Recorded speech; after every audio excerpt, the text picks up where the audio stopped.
Hello, welcome to Dissident Canada. Today, I think this is a topic I've talked about before, but I think I'm going to go into a better detail because, like, really, the next decade is shaping up to be a perfect storm of chaos, very much similar. I mean, it could be longer than a decade. I'm just saying at least a decade, all right? Start there.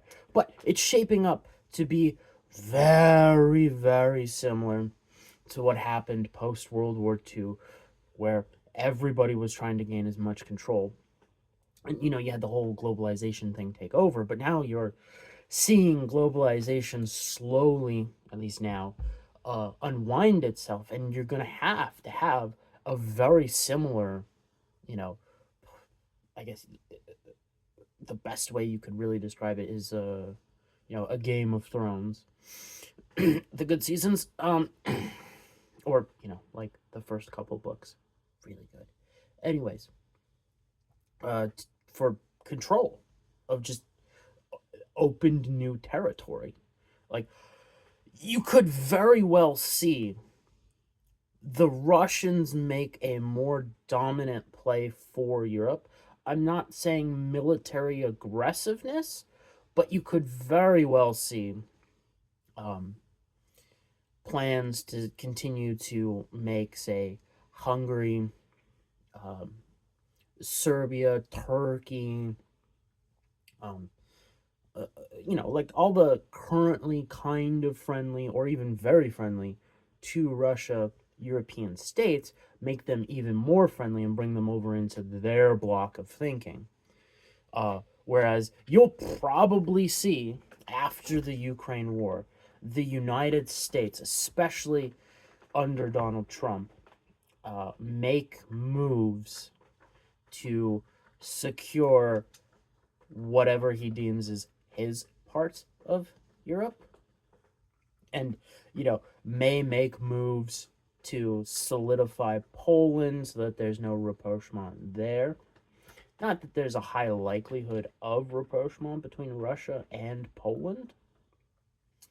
Um, but you could see an attempt at that. Uh, it, Crazier things have freaking happened, and if the Poles look at Western Europe and say, "Oh, you're out of your mind," we'll go under the umbrella of the Russians. It's very interesting. I mean, like you'll probably see continued plays for Asia, um, like more of the Far East Asia, not so much like you know. I mean, obviously there'll be plays for the Middle East. I'm not like India, maybe small plays, but not to the same size of like, hey, trying to control large parts of, say, the Korean industry, because Korea has some very important industry that the United States would like to control. I'm thinking of Micron, Samsung, and to a lesser extent, LG. Mostly Micron and Samsung because like that is basically the DRAM market and NAND market. If you don't know what those are, they're very important to computers. Your RAM, allows you to operate the computer. It is very important, and they are the factories for RAM are basically tasked for capacity. And NAND is flash storage. So, um, you know, flash USB drive or SSD or shit. I want to say Flash has been used in some weird ways. Like there's a technically, I think BIOS chips are a special type of NAND flash. They're constantly powered, but like they're it's really specific. Anyways, like you'll continue to see like the economic deals that Trump are making. But it'll play out mostly like this. The United States will ask very politely, "Let's get a deal." Then they'll come in with the financial arm, and they'll say, "Hey, look, here's the finance benefit of doing a deal with this. And if that doesn't work, it will go the way of Venezuela. Like, that war hasn't even really started yet. I'm pretty sure that's gonna go through. Like, the people around Trump are pushing for that war, which is just going to cause all out chaos. Now, it may end up benefiting MAGA in the long run or short to long term. All right. Because if you don't know this, the demographics of some of the most extreme, more recent supporters of Donald Trump are those who are Venezuelan either by a descent or by birth, who have come to America to escape Venezuela for, obvious reasons. Why would you want to be in Venezuela if you had the choice? If you had the potential to get out, you would get out. Like, they hate anything that smells like socialism and communism, and they love Trump. So by creating a refugee crisis in Venezuela, it would likely benefit the future of MAGA when it comes to voting. But it's going to cause a whole bunch of chaos that nobody wants. And I would suspect that that would continue. All right. Whatever happens with Venezuela, whether there's an invasion or not, whether it's just, tactical strikes for, an attempted regime change, or if it's full on, we're sending in a Marine what are they called? It's an expeditionary unit. All right. Or, we're going to send in, everybody. Doesn't really matter what it looks like. There's likely going to be a severe regime change operation. And then it will continue in South America. Like, again, this is going to be a repeat of what happened, very much so, during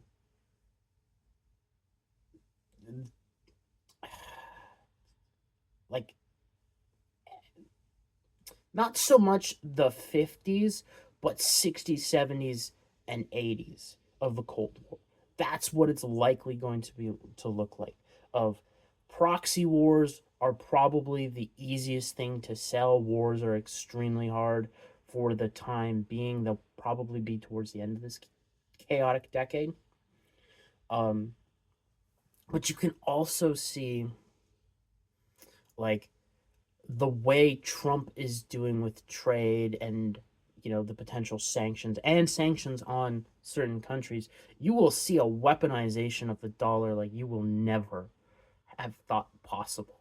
Like, I'm very sure you will see entire countries be cut off from the Eurodollar network by the Treasury saying, anybody that helps you, null and void their treasuries and bonds. Like, just scorch earth that motherfucker. It will be interesting to see how this turns out, because, like, China's already been kind of doing this. Now they've been using a lot of propaganda to keep it under the wraps, but I don't think they'll be able to do it. Like, the bubble's already bursting on, like, the Chinese economy and the amount of control that, say, Xi has over his country. Because, I bring this up again every time. The state-run factories in China are being sabotaged, not by, external or like, it's not like a regime change operation by the CIA. It is purely domestic issues. Like, you have factories that haven't paid workers for up to like 3 years. So you have in essence slave labor, or de facto, like, it's slavery. And they've had enough, and they're doing stuff like that. Like, you have a breakdown of Chinese society. Now, you also have it in the West. And when talking about the West, we have to take credence that if in the United States, that snap gets cut off and is not resolved quickly, there is, from November 1st, you can expect severe problems as early as anywhere between the 10th and, say, the 15th. 5-day window of severe problems. All right. Now, you may get riots and looting very early on in that window, before that window, but by the time you get to, 9 days in, 2 weeks in, of 40 million Americans being cut off from their normal supply of food. I'm not going to get into is it right or wrong, SNAP, and, the social safety net. Don't really care. The reality is that is 40 million Americans that you have instantly radicalized. You could very well see larger than the BLM riots. The Summer of Love could look like nothing. Now, I was reading a report, and I do not trust it because it's from the mainstream media, but apparently the Pentagon is worried about enough stuff that they have sent out a directive to the National Guard units in the United States to create QRF, Quick Reaction Force, inside the National Guard so that they can be rapidly deployed to quell situations. Now, is that a smart move? Yes. Should that have always been the case with the National Guard? Absolutely. Because, the idea of the National Guard is, in case of emergency, we're there to deal with something, such as an invasion nobody saw coming. Or something like that. Or what they're usually used for, in at least in my lifetime, of, hey, we have a natural disaster, we need bodies to do search and rescue and help clean everything up and all that, send the National Guard. It makes sense. The fact that they don't all have QRF teams is kind of interesting. For, have them for various situations. You have the QRF for, hey, we got to go kill some bad guys, and hey, we got to go rescue our people. That's just smart. The other thing that's really starting to worry me right now is Trump is ordering U.S. nuclear testing program to be restarted. That's always fun when that happens. And 3 weeks ago or so, Putin came out in a press conference and it was like, yeah, we know that other countries are potentially getting ready to start nuclear testing, and if they do so, we'll start testing again. Simple as that. This probably comes on the heels of people misunderstanding the tests that were done for either their new missile that can stay up for, I think, days at a time, maybe even weeks, or the successful test, or what the Russians claim is a successful test of their tsunami weapon, which is just, hey, we're going to have a stealth nuke in the ocean that'll go boom and create a tsunami, which is terrifying to think of. But, those weapons were not deployed using radioactive material. It wasn't, hey, we're going to test a nuclear tsunami just because we can. They test it with conventional explosive, not nuclear materials. The Russians may be a little unhinged in their thinking of a tsunami weapon. Go full-on Bond villain there. But they're not unhinged enough to be like, hey, let's start testing nuclear weapons again with this new, tsunami weapon, or the nuclear-powered rocket. Now, they may have used the nuclear engine, obviously, to fly that thing. But in all likelihood, it's pumping out mostly alpha particles, which really aren't that dangerous unless they're in large concentrations and you're just, chugging water full of alpha particles. They decay relatively quickly. Um, you know, beta and gamma rays and X rays are very, very bad, but like high intensity energy dissipates really quickly. Is it still bad? Yes. Is it as bad as everybody thinks? No. Um, Also, it can't emit that much radioactivity just purely because then you could track the thing really easily. And with how the Russians typically operate with their weapons, especially something that's stealthy, you would suspect they would understand that. So that's probably the limit of its flight time, is how much radioactivity it can store inside of it rather than fuel. I would I would make the assumption, because otherwise, like, there are really good radioactive sniffing devices around the United States, specifically.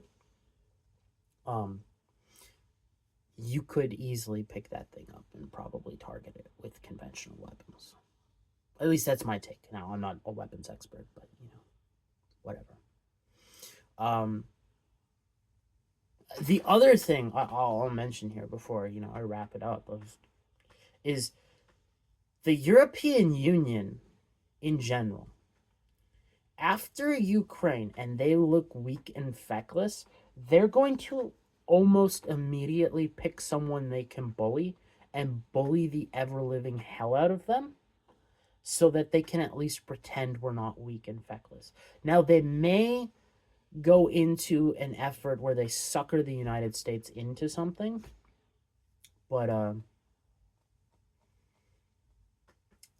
I don't know if they'll be able to. Like, they may get like a small commitment like Israel did with the bombing of Iran from the United States. Because I'm pretty sure by the time Ukraine falls, Trump will still be president. So, like, when that's and like Russia's winning, like let's not even kid ourselves there.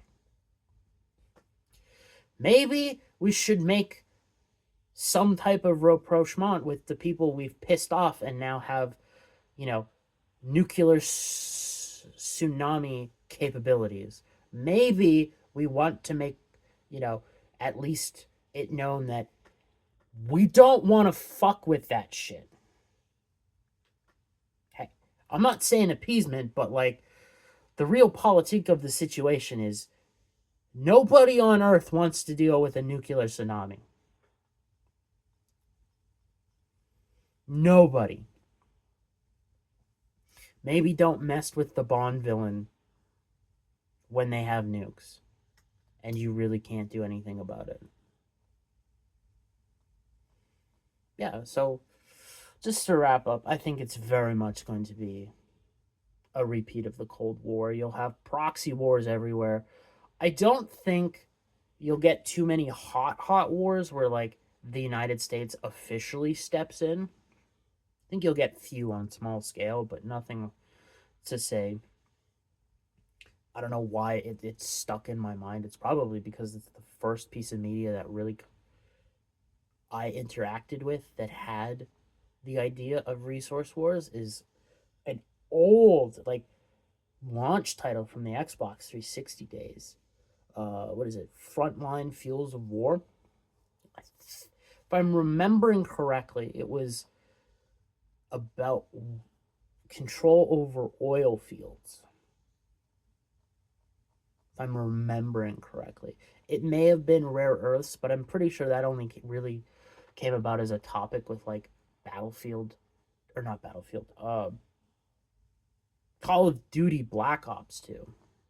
So, but anyways, I don't think you get into that. I think you get a lot of drone warfare because it seems to be highly effective, but I don't think you get very much wars that we've conventionally think of.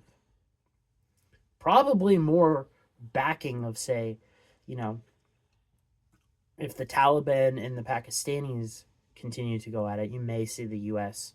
sneak in special forces and give a whole bunch of funding to the Pakistanis to aid by their loyalty and to get Bagram back because it is a strategic, important airbase because it keeps Iran in check to a certain degree, at least from their perspective.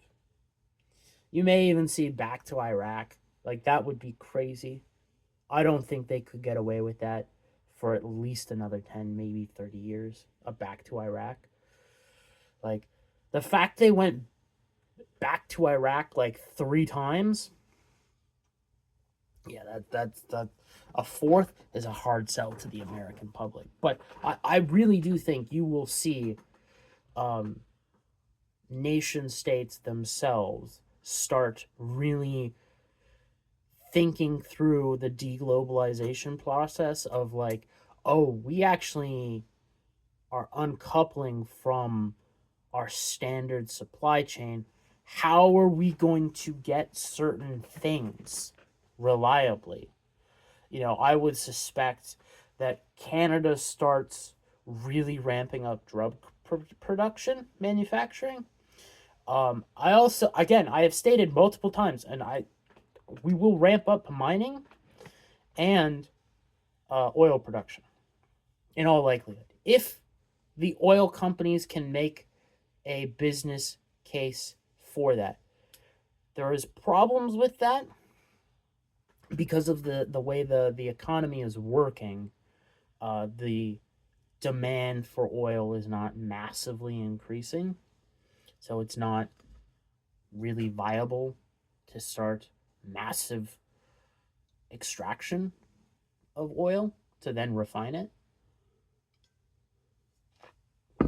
But if say governments really go down the AI route, they'll have to.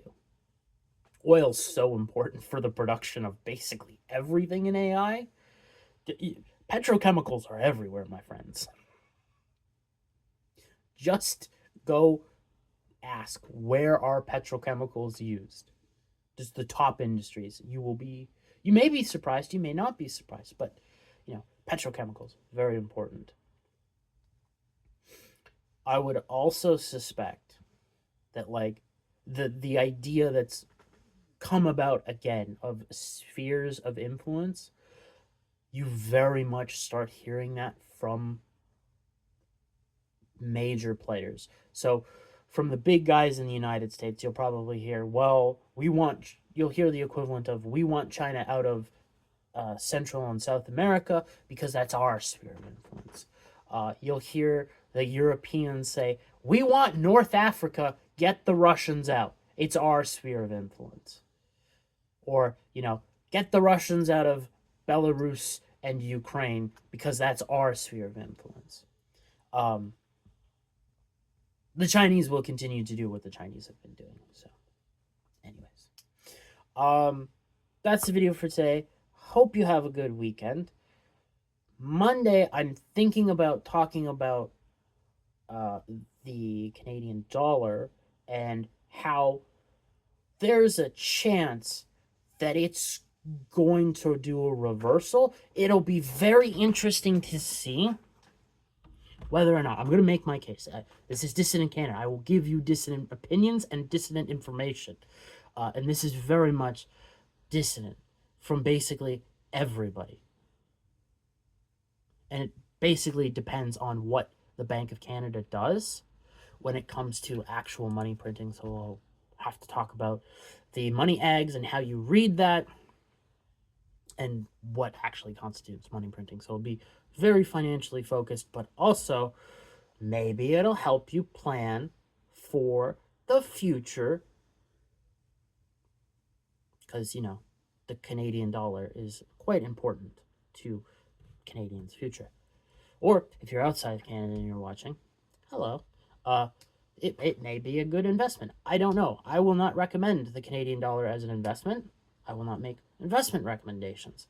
I will say that if you believe in the euro dollar and you know of its existence and you know of, say, the dollar milkshake theory and how it's beginning to really start to play out, you should probably talk to an investment dude and talk about leveraging the ever-living shit of your portfolio to, and when I say leverage, I don't mean like leverage up and do that. I mean like reallocate your portfolio to like dollar assets or assets that you can easily liquidate into dollars.